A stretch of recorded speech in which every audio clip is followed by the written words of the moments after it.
For me, sowing a seed in the world as a Christian who is also a scientist, maybe I'll just give a background about what I do. So my research is bordering around solving some climate issues,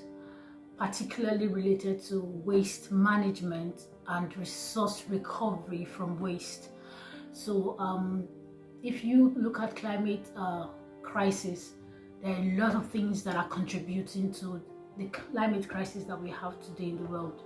and one of them is poor waste management. Even when we try to manage waste in landfills and in other places, anyhow we do it, some of these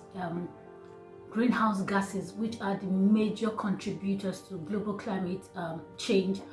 always still escape from these landfills. So my research looks for a way to properly manage waste, to ensure that greenhouse gases are not allowed to escape into the atmosphere and continue to contribute to the global warming that we are experiencing, that's contributing to the climate change and its crises that are associated with it. So particularly when we talk about climate change and the crisis associated with it with scientific terms, most people may not understand it. That's why I actually do volunteer with the sustainability advocate groups at my university, where I currently do my research work in. That's the Montfort University.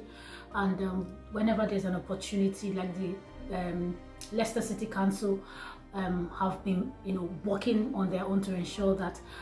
they also contribute to ensure that research is being implemented, not just in the society or in Leicester at large, but to also change the behavior of people. So they come to school and they try to look for volunteers who will help them go into schools and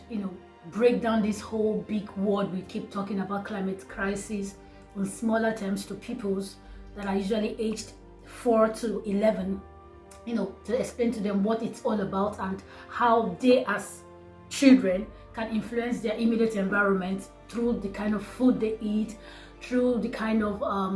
the way they manage their lighting system, for example, at home, and how they can also influence their parents to also live life sustainably in such a way that their lives would be, or their practices and behavior will contribute to a positive impact in the climate. And so whenever such opportunity comes, I usually jump on it, and no matter how difficult it is for me to combine my research work and move into the different schools in Leicester and Leicestershire to carry out those training, I do it out of passion, because I know that it's one thing to find out this research in the lab, get this result. It's another thing to communicate it so that the general public can understand and run with it. So that's my own way of sowing my own seed as a scientist, doing the research, getting the results, which is like a solution to the problem we have, and also communicating it in any way I can, or in any opportunity to volunteer to the general public so that they could understand and run with it. And in the end, we would have a better world. After all, we are custodians of the climate that God has actually given to us. And I remember the UK actually for the first time hit 40 degrees Celsius last summer, since we ever started recording what's it called now, our temperature records, and we kind of broke that record, and it shows that indeed the climate has changed. Imagine we had a surprise snow in springtime this past week that we just concluded. It shows that indeed the climate is changing, and if we do not do anything about it, we might get to that tipping point, which is the 1.5 degree Celsius that we are fighting as scientists to make sure that we don't reach or we don't exceed. So that's my own way, through research and through communicating that research in any way I can, so people who would understand it and run with it. Thank you.